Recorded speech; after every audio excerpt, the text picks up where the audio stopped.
هاجم عدد من الفنانين الفنان المغربي سعد لمجرد بعد اتهامه بمحاولة اغتصاب فتاة فرنسية قاصر، وكان من بينهم الشاب خالد في الوقت الذي تحولت فيه صفحات مواقع التواصل المنابر للدفاع عنه والدعوة للإفراج عنه من قبل البعض الآخر وجمهوره الكبير.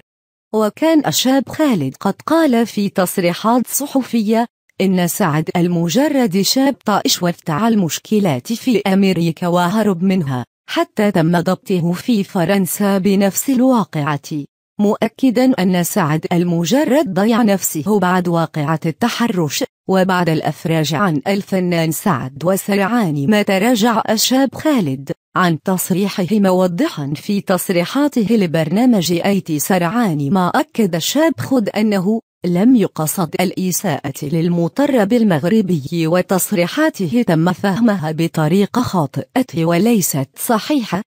وأكد خالد أنه يكن كل الاحترام لسعد المجرد ويتمنى له الخروج بالسلامة، وقال إن المغرب والجزائر إخوة ولا يمكن لشيء أن يفرقهم. وقال خالد في نهاية تصريحاته إن هناك عمل عالمي سيجمعه بسعد المجرد بعد خروجه من السجن بفرنسا. لا تنسى الاشتراك في قناة كفان تيفي لمتابعة كل جديد.